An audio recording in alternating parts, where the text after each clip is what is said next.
Hello everyone, welcome back to Duran academy. तो देखिए, आप ऑलरेडी जानते हैं कि हमने क्लास 11 फिजिक्स का यूनिट नंबर 2 स्टार्ट किया हुआ है, जिसका नाम वैसे तो काइनेमेटिक्स है, बट उसके अंदर कई सारे चैप्टर्स आपको दिए हुए हैं।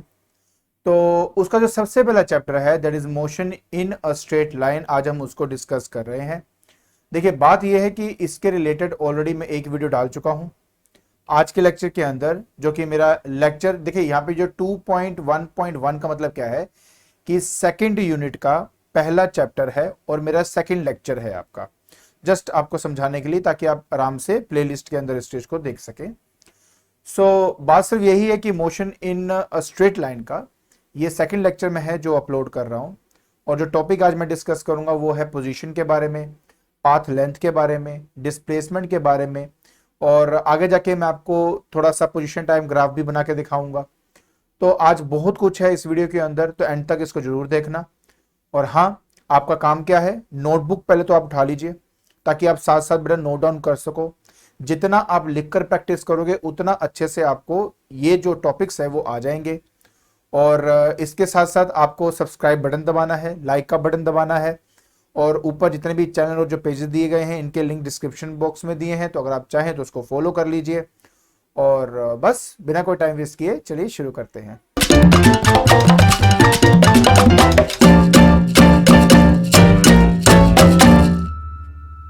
तो देखिए बेटा, आज जो सबसे पहला टॉपिक हमने डिस्कस करना है उसका नाम है द पोजीशन। अब ये पोजीशन बेसिकली है क्या? अगर आपको याद हो तो लास्ट लेक्चर के अंदर मैंने आपको बताया था कि रेस्ट का मतलब क्या होता है और मोशन का मतलब क्या होता है, और उसके साथ साथ आपको मैंने फ्रेम ऑफ रेफरेंस के बारे में बताया था। तो मान लीजिए अगर मेरे पास कहीं पर भी कोई भी एक पार्टिकल या कोई भी एक ऑब्जेक्ट है, और अगर मैं उसकी पोजीशन बताना चाहता हूं कि एग्जैक्टली वो कहां पर है, तो मुझे हमेशा चाहिए होता है एक ऐसा पॉइंट जो स्टेशनरी हो, और उस स्टेशनरी पॉइंट से उस ऑब्जेक्ट की जो दूरी होगी वही उसकी पोजीशन मानी जाएगी। तो सबसे पहले आपको रेफरेंस पॉइंट पता होना बहुत ही इंपॉर्टेंट है। क्लियर है? अब आगे देखिए, धीरे धीरे मैं आपको स्टेप बाय स्टेप ये सब कुछ समझाने वाला हूं। तो सबसे पहले बात, मोशन का मतलब क्या है? मोशन का मतलब होता है the change in position of an object with respect to time. Last class के अंदर रेस्ट एंड मोशन के बारे में बताया था ना। आज मैं आपको कोऑर्डिनेट्स के टर्म्स में भी बता दूंगा कि कब आप कहेंगे कि यार ये मेरा रेस्ट पे है, ये मेरा मोशन में है, ये 1D है, 2D है, 3D है। ये सारी बातें आज आपको अच्छे से क्लियर हो जाएंगी। इसके अलावा अगर मान लीजिए मुझे किसी भी पर्सन की एक स्पेसिफिक पोजीशन बतानी है, तो मैंने क्या कहा था, हमें क्या चाहिए? हमें चाहिए होता है फ्रेम ऑफ रेफरेंस, और साथ में चाहिए होते हैं सेट ऑफ एक्सेस। अब आप बोलेंगे सर सेट ऑफ एक्सेस का क्या मतलब है? देखिए, अगर आपको याद हो तो मैंने आपको 3 डिफरेंट सिस्टम ऑफ मतलब कोऑर्डिनेट एक्सेस के बारे में बताया था। मैंने बताया था कि यार एक होता है कार्टेशियन कोऑर्डिनेट सिस्टम, और एक होता है स्फेरिकल सिस्टम कोऑर्डिनेट सिस्टम, एक होता है सिलेंड्रिकल कोऑर्डिनेट सिस्टम। अब इन सब में हम जो स्टडी करते हैं वो है हमारा कार्टेशियन कोऑर्डिनेट सिस्टम। अब क्या होता है बेटा कि डिपेंडिंग अपॉन कि कौन सी मोशन आप डिस्क्राइब करना चाहते हो, उसके बेसिस पे हम अपने एक्सेस को डिफाइन करते हैं। लेकिन चलो वो बात की बात है, पहले आपको बता दूंगा वो दिखता कैसे है। तो ये है बेटा आपका कार्टेशियन कोऑर्डिनेट सिस्टम। इसके अंदर 3 एक्सेस होती हैं। ये देखिए x हो गया, ये y है, और ये वाली आपकी z एक्सेस है। आपको एक बात ध्यान रखनी है कि जो x एक्सेस है या y है या जो z है, जब भी इनको लिखा जाता है तो एंटी क्लॉकवाइज की फॉर्म में लिखा जाता है। मतलब ये अगर x है तो ये आपका फिर y होगा, वो वाला आपका z हो जाएगा। मान लेते हैं अगर ये वाला x होता तो उसको मैं y लेता, फिर इसको मैं z लेता, तो हमेशा एंटी क्लॉकवाइज मैनर में इसको लिखा जाता है। बाकी किसी भी बॉडी या पार्टिकल की अगर आपने पोजीशन बतानी है तो आपको लगते हैं 3 कोऑर्डिनेट्स। इन 3 कोऑर्डिनेट्स जो हैं वो बेसिकली यही बताते हैं कि एक्स एक्सिस के विद रिस्पेक्ट टू उसकी दूरी कितनी है, वाई एक्सिस पे ओरिजिन से इसकी दूरी क्या है, और जेड एक्सिस के ऊपर विद रिस्पेक्ट टू ओरिजिन इसकी दूरी क्या है। तो ओरिजिन क्या हुआ? ओरिजिन को कहा जाएगा आपका रेफरेंस पॉइंट। ठीक है? तो प्लीज प्लीज प्लीज हमेशा याद रखें, जब कभी भी आप किसी भी पार्टिकल की पोजीशन बताते हो, ऑफ कोर्स कोऑर्डिनेट्स की हेल्प से आप उसकी पोजीशन बताते हो, बट उसके लिए एक डेफिनेट पॉइंट होना बहुत इंपॉर्टेंट है, जिसको कहा जाता है आपका रेफरेंस पॉइंट। यहां तक समझ में आ गया? चलिए यहां तक तो ठीक है। इसके अलावा अब मुझे एक और चीज चाहिए और वो है मेरा टाइम। अब टाइम क्यों चाहिए? देखिए, अगर मेरे पास कोई भी बॉडी मूव कर रही है या रेस्ट पे है, तो हम हमेशा बोलते हैं कि अगर उसके पोजीशन में कोई चेंज आ रहा है विद रिस्पेक्ट टू टाइम या with respect to its surrounding, तब हम कहते हैं कि वो बॉडी रेस्ट पे है, मोशन में। तो टाइम एक बहुत ही इंपॉर्टेंट फैक्टर जो है यहां पे अदा करता है, ये बताने के लिए कि मेरा पार्टिकल जो है वो रेस्ट में है या मोशन में है। क्या वो एक्सेलरेट तो नहीं कर रहा, क्या उसकी कांस्टेंट वेलोसिटी है, क्या वेरिएबल वेलोसिटी है, क्या है? तो टाइम बहुत ही इंपॉर्टेंट फैक्टर है। सो अब आप समझ लीजिए कि काइनेमैटिक्स के अंदर हमें इन दो चीजों की जरूरत पड़ेगी।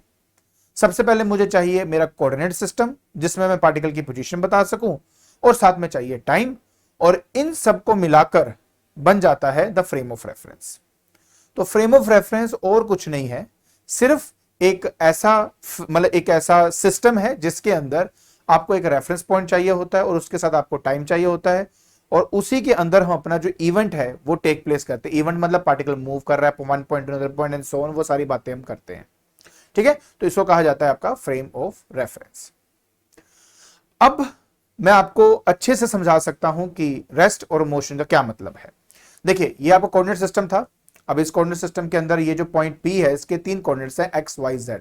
हाँ, याद रखेंगे कोऑर्डिनेट्स को जब भी लिखना है तो सबसे पहले आपका x आएगा, फिर y आएगा और फिर आपका z आएगा। इस बात का ध्यान रखना।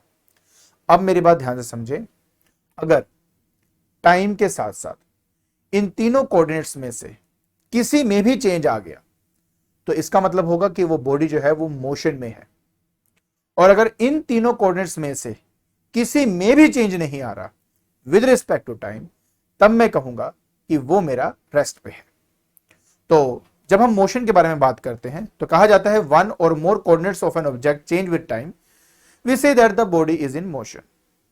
लेकिन अगर उसमें कोई भी कोऑर्डिनेट चेंज नहीं हो रहा तो हम कहेंगे कि जो वो बॉडी है वो रेस्ट में है with respect to the frame of reference. अब मैंने ऐसा क्यों कहा with respect to the frame of reference?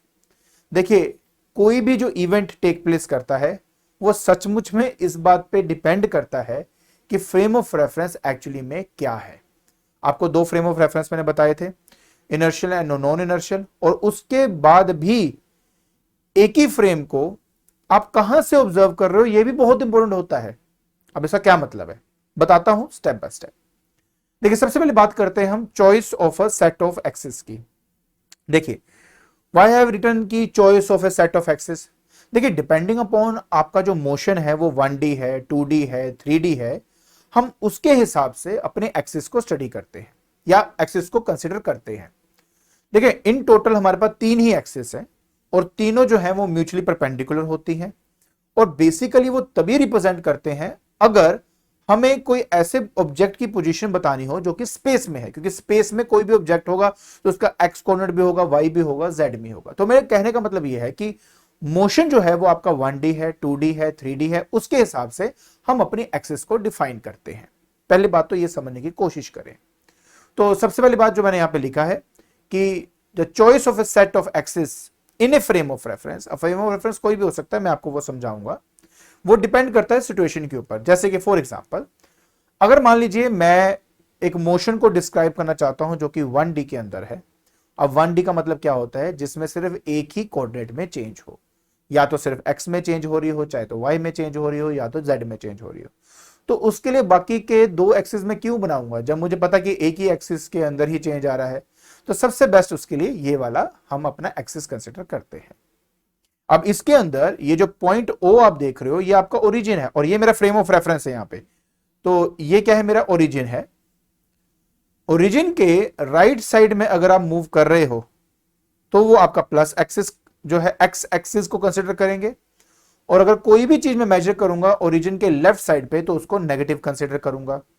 ये करना बहुत ही इंपॉर्टेंट होता है, क्योंकि यहां पर अगर मैं ओरिजिन को अपना रेफरेंस पॉइंट मान रहा हूं तो जो प्लस वैल्यू है वो मुझे ये बताएगी कि मैंने जो मेजरमेंट ली है वो ओरिजिन के राइट साइड में ली है।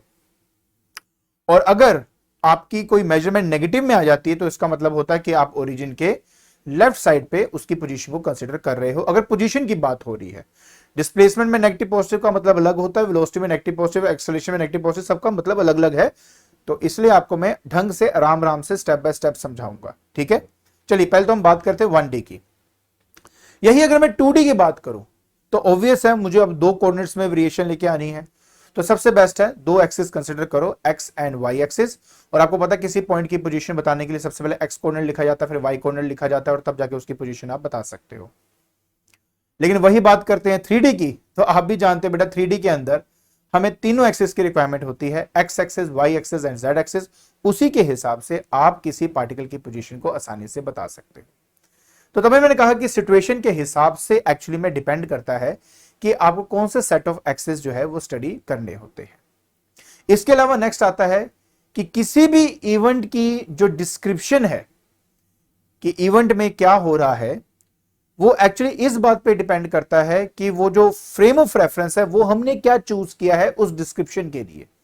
अब सुनने में अजीब लग रहा होगा, मैं बहुत सिंपल सी लैंग्वेज में आपको समझाता हूं कि मान लीजिए ये मेरा सिचुएशन है, मैंने आपको ऑलरेडी इसके बारे में बताया है। अब जो ट्रेन है, इस ट्रेन के अंदर किसी भी चीज को आप अपना फ्रेम ऑफ रेफरेंस, मतलब बेसिकली ट्रेन तो खुद अपना एक फ्रेम ऑफ रेफरेंस है, उस पूरे ट्रेन में से किसी भी एक पॉइंट को पकड़ लेता हूं। जैसे मान लीजिए कि हाँ, ये जो पोल आपको दिख रहा है, इस पोल को मैं अपना ओरिजिन मान लेता हूं।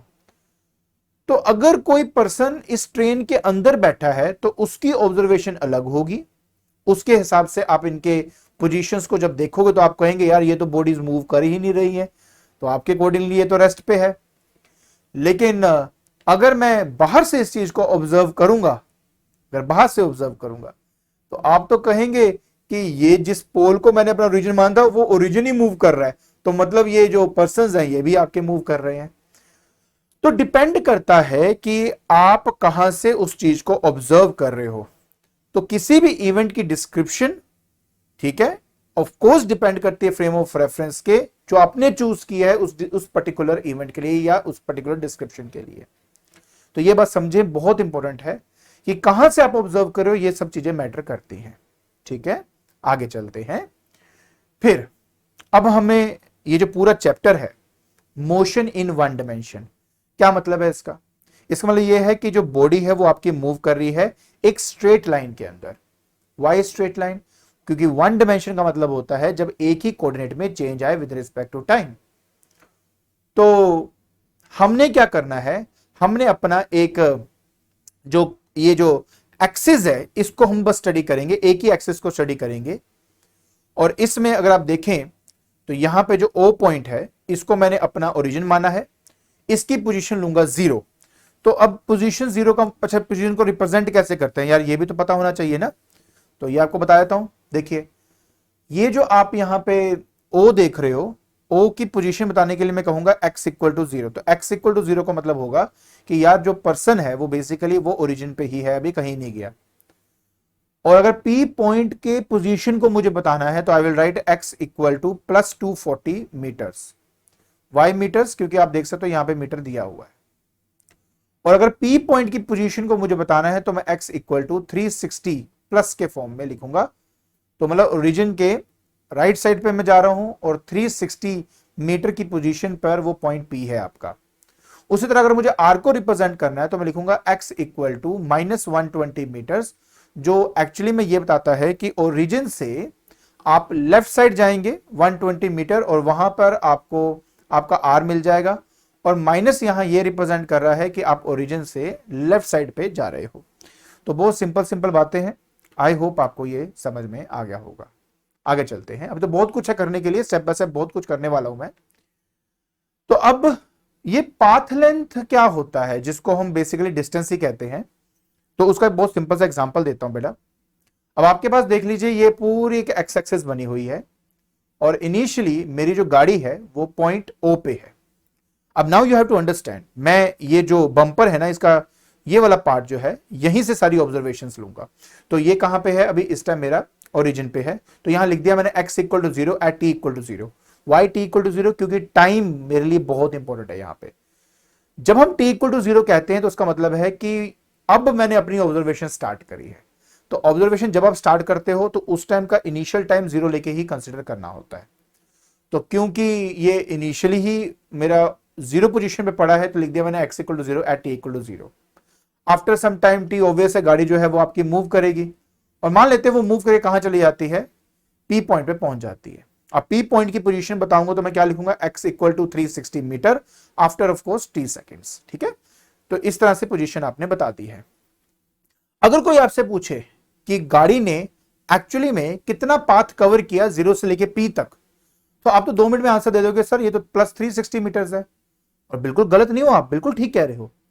ये जो एक्चुअल पाथ मेरी गाड़ी ने ट्रेवल किया है फ्रॉम O टू P, उसी को डिस्टेंस कहा जाता है और इसी को ही पाथ लेंथ भी हम कहते हैं। ठीक है, the length of the path covered by a car. लेकिन अगर मुझे डिस्टेंस को और देखो, अभी तो ये मेरा बात हो रही है 1D की, लेकिन एक्चुअली में गाड़ी जो है अगर रास्ते में जा रही है तो वो लेफ्ट जाती है, राइट जाती है ना, कभी टर्न आता है, कुछ होता है। तो गाड़ी जो एक्चुअल में पाथ कवर करती है ना एक पॉइंट से दूसरे पॉइंट पे जाने के लिए, उसको डिस्टेंस कहा जाता है।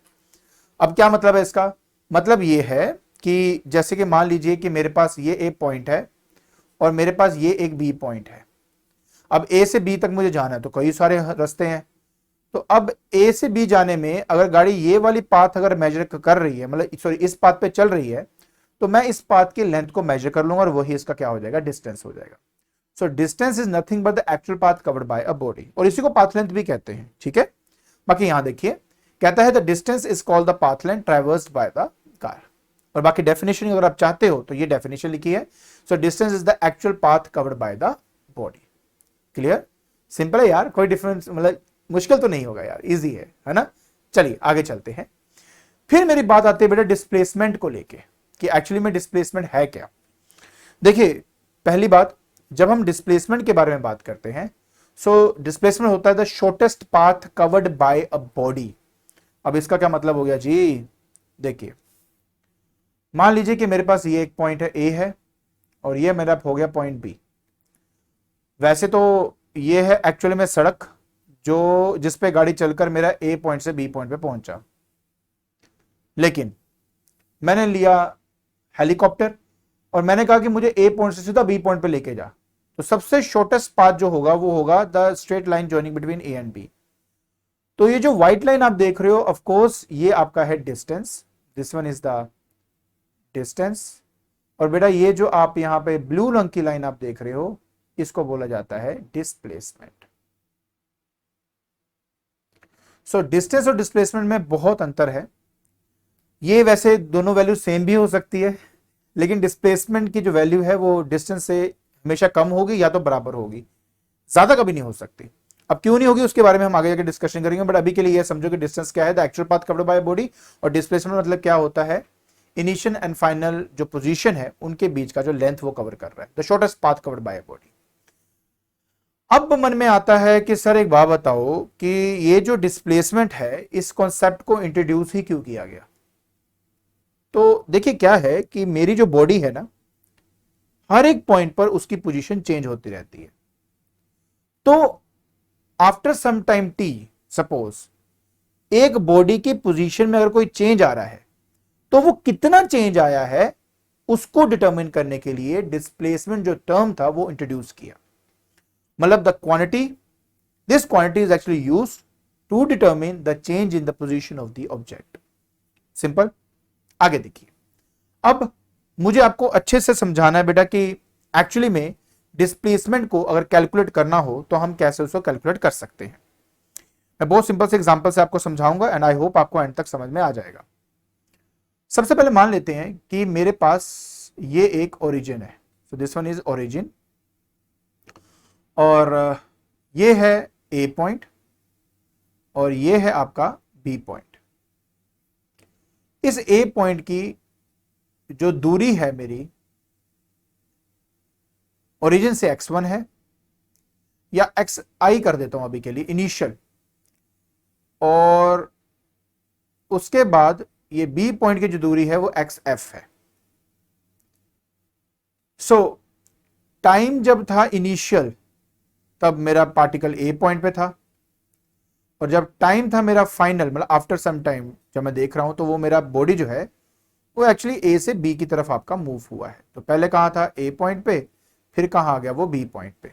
ठीक है, पहले तो ये समझो। तो अगर कोई आपसे पूछेगा कि ए और बी के बीच में शॉर्टेस्ट पाथ क्या है, तो उसको तो डिस्प्लेसमेंट बोलते हैं। तो देखिए, जब कभी भी आप डिस्प्लेसमेंट को कैलकुलेट करना चाहते हो, जो क्या बताती है, चेंज इन पोजीशन को। याद रखें बेटा, इसको डेल्टा बोलते हैं। डेल्टा का मतलब होता है चेंज। चेंज मतलब क्या होता है, चेंज। चेंज मतलब होता है x final minus x initial. So displacement को कैलकुलेट करने का ये है फॉर्मूला। इसको मैं ठीक कर देता हूं पहले। तो डिस्प्लेसमेंट को कैलकुलेट करने का फॉर्मूला है x final minus x initial. अब सबसे बड़ी बात यह है कि जो डिस्प्लेसमेंट है वो एक्चुअली में एक वेक्टर क्वांटिटी है। मतलब इसमें मैग्नीट्यूड भी होता है और इसमें डायरेक्शन भी होता है।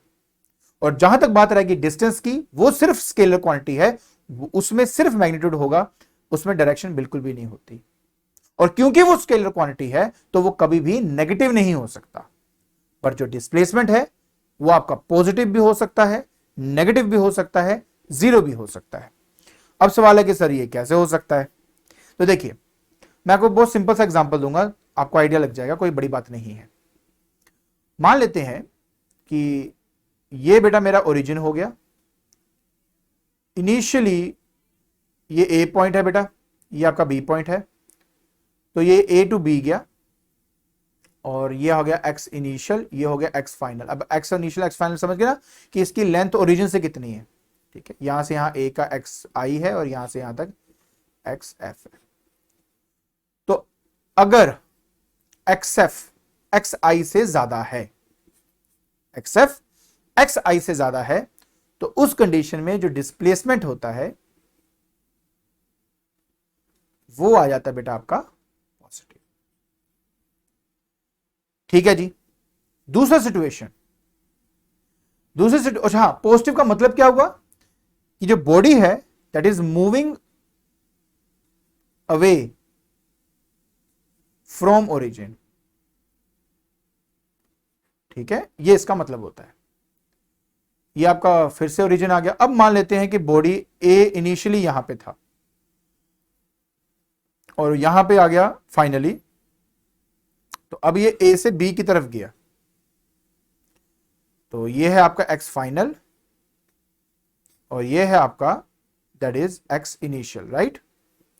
अब आप देख सकते हो कि एक्स फाइनल लेस देन है एक्स इनिशियल के, और फॉर्मूला क्या था, एक्स एफ माइनस एक्स आई, मतलब फाइनल माइनस इनिशियल आपने पुट करना है।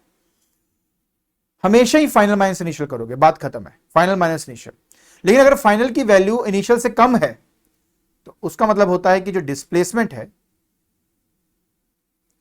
वो आपकी यहां पे नेगेटिव आ चुकी है। और इसका मतलब होता है कि जो ऑब्जेक्ट है that is moving towards the origin, toward the origin.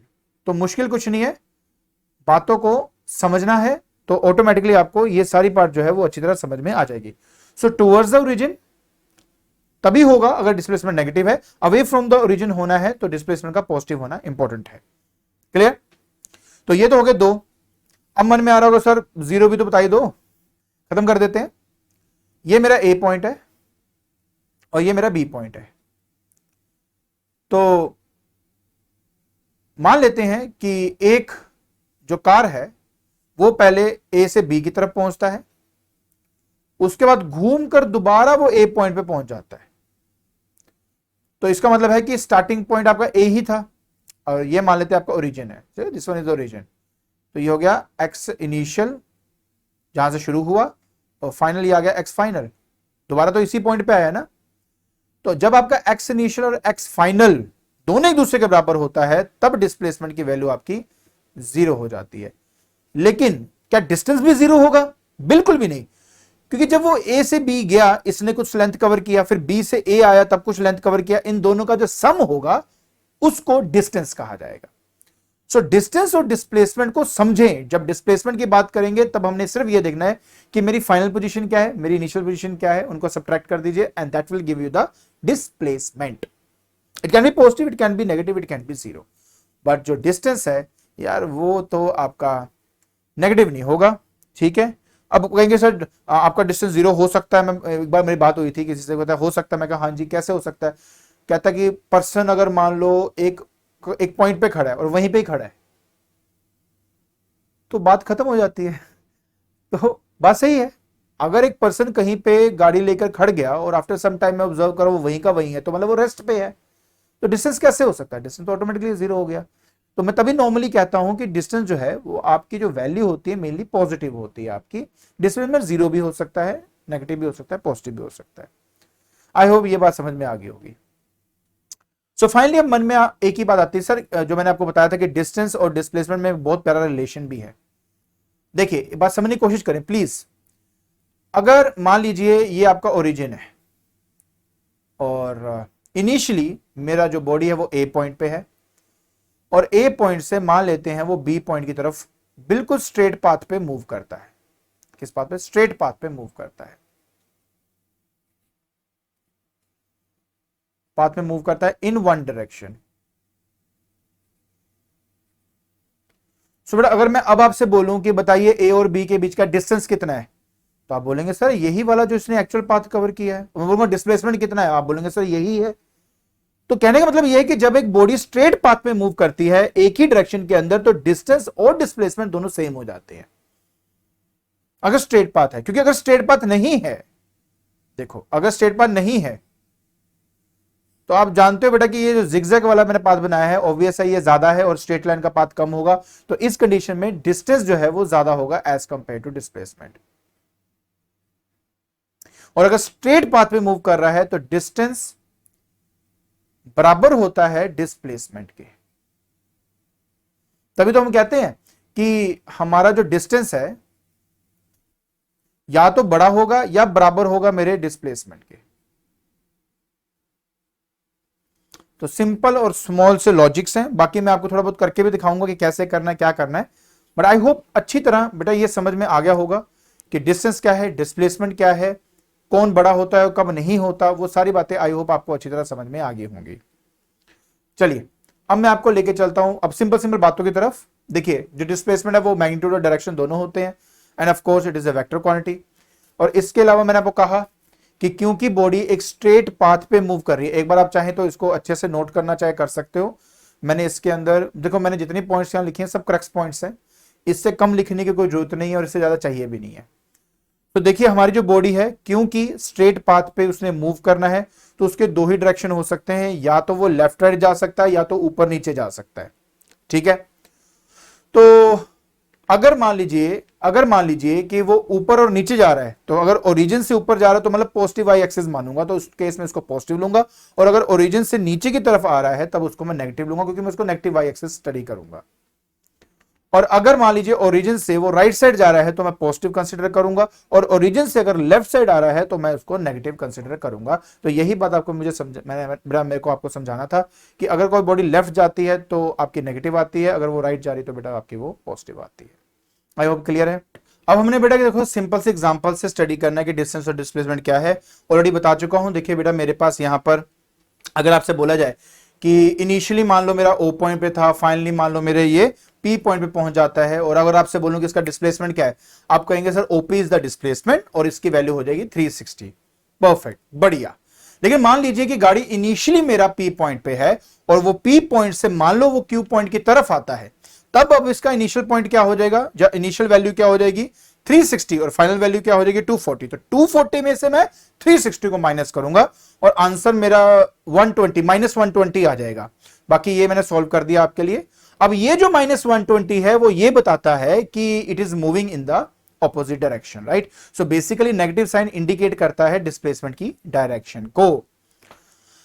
I hope finally ये सब चीजें अच्छी तरह आपको समझ में आ गया होगा, राइट। आगे चलते हैं। फिर बेटा कुछ इंपॉर्टेंट नोट्स के बारे में बात कर रहे हैं जो मैं ऑलरेडी बता चुका हूं। पहला क्या कि जो मैग्नीट्यूड है डिस्प्लेसमेंट का वो या तो मेरे पाथ लेंथ के बराबर हो सकता है या तो उससे कम ही होगा, ठीक है। और मैंने आपको यह भी बता दिया है कि जो डिस्प्लेसमेंट है वो आपका 0 भी हो सकता है, बट पाथ लेंथ जो है वो आपका 0 नहीं होता अगर बॉडी मूव कर रही है तो, ठीक है। ये मैं कंडीशन खुद बताया था, अगर बॉडी मूव कर रही है, अगर बॉडी रुकी ही हुई है तो दोनों कंडीशन में वो 0 हो जाता है, ठीक है। तो ये मेरे हो गए 2 इंपॉर्टेंट पॉइंट्स, प्लीज इसको नोट कर लीजिए। डन, आगे चलते हैं। अब मुझे बेटा आपको बस एक सिंपल सी एग्जांपल्स देनी है जस्ट टू अंडरस्टैंड एक बार फिर से कि डिस्टेंस और डिस्प्लेसमेंट कैसे कैलकुलेट किया जाता है। जल्दी जल्दी खत्म करते हैं। पहले मेरे पास कहां पे था, कौन सा इनिशियल पोजीशन है, 0, ठीक है। मान लीजिए मैं उसको पी पॉइंट पे ले गया, ठीक है। अब पी पॉइंट पे ले जाने के बाद रुका नहीं मैं, ठीक है। अगर मान लीजिए मैं ओ और पी के बीच का डिस्टेंस और डिस्प्लेसमेंट कैलकुलेट करना चाहूंगा तो आंसर 360 ही आएगा, पक्की बात है। लेकिन मैं रुका नहीं यहां पर, मैंने क्या किया, पहले मैं 0 से पी तक गया, फिर मैं पी से गया फिर 0 की तरफ। अब अगर मैं आपसे पूछूं कि आप बताइए कि आपका डिस्टेंस और डिस्प्लेसमेंट क्या है, तो आप बोलेंगे सर बात सुनो, इनिशियली गाड़ी यहां पे थी ओ पे, वो पी पे गई, पी से वापस ओ पे आई, तो डिस्टेंस की बात करें जो एक्चुअल पाथ इसने ट्रेवल किया है वो है O to P then P to O. तो मतलब 360 जाने में और 360 वापस आने में मतलब 720 मीटर लगेगा आपके डिस्टेंस के लिए। बट अगर मैं आपसे बोलूंगा डिस्प्लेसमेंट क्या है, तो आप बोलेंगे कि सर देखो बात यह है कि इनिशियली गाड़ी मेरी ओ पे थी, फाइनली फिर ओ पे आ गई, और क्योंकि जो पोजीशन इनिशियल है और फाइनल सेम है इसलिए डिस्प्लेसमेंट आपका 0 हो जाएगा। आई होप ये बात समझ रहे हो ना मैं क्या बोल रहा हूं। तो ये आपका प्रॉपर आंसर मैंने यहां पे लिख के दे दिया है। बट आई होप अभी क्लियर है यार, डिस्टेंस क्या है, डिस्प्लेसमेंट क्या है, ठीक है। बार बार हम उस चीज के ऊपर क्या डिस्कस करते जाएंगे। अब हम बात करेंगे बेटा फाइनली पोजीशन टाइम ग्राफ के बारे में। आपको बता दूं बेटा पोजीशन टाइम ग्राफ एक्चुअली में बहुत ही एक पावरफुल टूल है जिसके इस्तेमाल से किसी भी ऑब्जेक्ट की मोशन को बहुत अच्छे से एनालाइज किया जा सकता है, उसके डिफरेंट एस्पेक्ट्स को एनालाइज किया जा सकता है और उसको प्रेजेंट भी किया जा सकता है। अब देखिए सिंपल सी बात आपको बता देता हूं। अब हम मोशन इन वन डायमेंशन की बात कर रहे हैं, उसमें एक ही कोऑर्डिनेट चेंज होना है, वो है आपका एक्स एक्सिस का। मान लीजिए एक्स एक्सिस का चेंज होना है, वाई का भी हो सकता है, जेड भी हो सकता है। तो ऑब्वियस है ना कि अगर मैं इसका पोजीशन टाइम ग्राफ बनाऊंगा तो उसको मैं एक्स टी ग्राफ लिखूंगा, क्योंकि उसमें वाई को एक्स कोऑर्डिनेट में ही सिर्फ चेंज आ रहा है। तो एक्स में क्या वेरिएशन आ रही है with respect to time, that will give you the position time graph, ठीक है। पोजीशन में क्या क्या चेंज आ रहा है टाइम के साथ साथ उसको हमें ड्रॉ करना है। तो शुरुआत करते हैं सबसे पहले अपने स्टेशनरी ऑब्जेक्ट के साथ। एक बहुत प्यारा एग्जांपल है, कहते हैं car standing still at x equal to 40 metre. आप बच्चे जानते हो रेस्ट का मतलब क्या है, what do you mean by rest. Rest का मतलब होता है जब किसी भी ऑब्जेक्ट की पोजीशन में चेंज ना आए with respect to time. Time बढ़ रहा है बट मेरे ऑब्जेक्ट की पोजीशन में कोई चेंज नहीं आ रहा, तो मतलब वो बॉडी क्या है, रेस्ट पे है। अब आप सोचो कैसा ग्राफ बनेगा, खुद सोच के देखो। अगर मुझे इस ग्राफ को बनाना हो तो कैसे बनेगा, सोच के देखते हैं। देखिए सिंपल सी बात है, सबसे पहले मैं क्या करूंगा, ऑब्वियस है यहां पर मैं आपको 1 मिनट आपको बताता हूं मैं क्या कह रहा हूं कि मान लीजिए ये मेरे दो एक्सिस हैं, ठीक है। ये हो गया एक्स मीटर में, ये हो गया मेरा टाइम सेकंड्स में।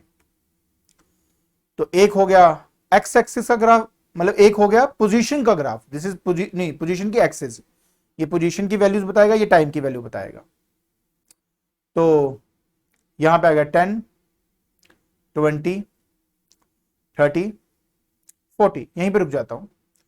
ये मान लेते 10 सेकेंड्स 20 सेकेंड्स 30 सेकेंड्स 40 सेकेंड्स।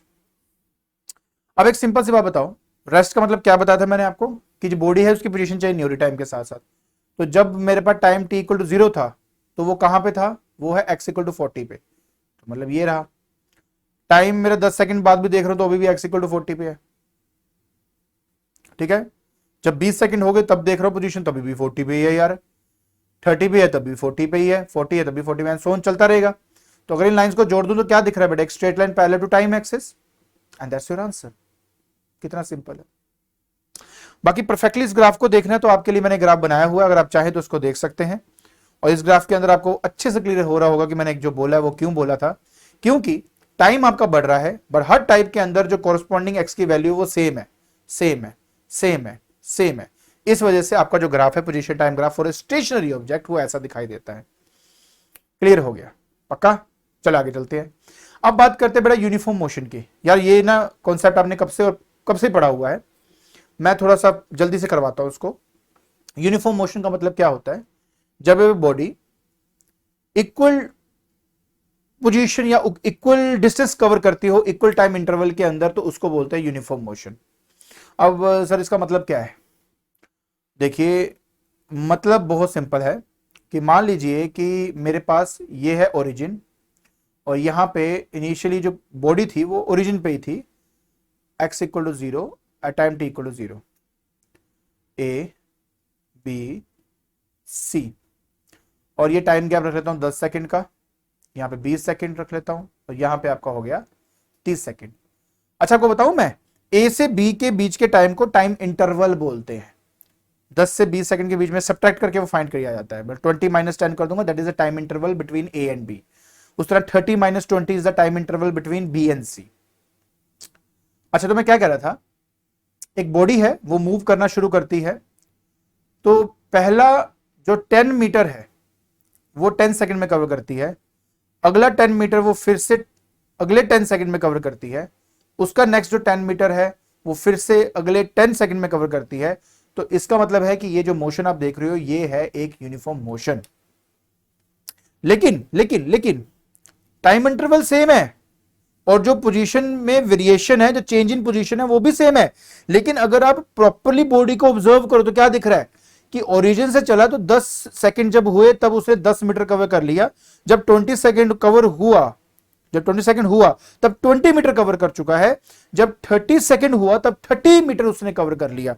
इसीलिए इसी बात को ध्यान में रखते हुए आपका जो ग्राफ है वो कुछ इस तरह का सा बन जाता है। अब क्या बता रहा है, ये जो लाइन आपके ऐसे दिखा रहा है ना, इसका मतलब यही है कि इक्वल डिस्टेंस ट्रेवल किया इक्वल टाइम इंटरवल के अंदर। क्यों? देखो जैसे जैसे आपका टी बढ़ रहा है वैसे वैसे एक्स की वैल्यू बढ़ती आ रही है। पहले उसने 10 मीटर कवर किया, फिर 20 मीटर पे आ गया, फिर 30 मीटर टोटल कवर कर लिया उसने। ओरिजिन से हमेशा ऑब्जर्वेशन देखी जाती है ना। तो अगर मैं इस पे हल्के से डॉट्स लगा दूं तो और क्लैरिटी हो जाएगी। व्हाट आई वांट टू से कि जैसे कि देखो 10 मीटर कवर किया 10 सेकंड के अंदर, तो लीजिए मैंने इन दोनों को आपस में मिला दिया, ये डॉट आपका तैयार हो गया।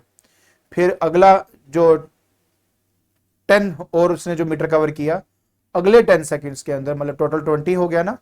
अब इनको आपस में जोड़ूंगा तो ऑब्वियस है वो अलग एक पॉइंट बनाएगा। तो बस ऐसे पॉइंट्स बनते जाएंगे, इन सबको ज्वाइन कर देना, ऑटोमेटिकली आपके पास एक लाइन बन जाती है ऐसे इंक्लाइंड। तो यूनिफॉर्म मोशन की जो लाइन है वो कुछ इस तरह से दिखाई देती है। क्लियर? तो आज के लेक्चर के अंदर हमने बेटा स्टडी कर लिया है कि पोजीशन क्या होता है, पाथ लेंथ जिसको डिस्टेंस का है वो क्या होता है, डिस्प्लेसमेंट क्या होता है, उसको फाइंड कैसे किया जाता है, और x t graph for the stationary object कैसे होता है, और यूनिफॉर्म मोशन के लिए एक्सटी ग्राफ कैसे बनाते हैं। अगर आपको मेरी वीडियो पसंद आ रही है तो please like it, share it and subscribe it. आज के लिए बस इतना ही। Thank you so much.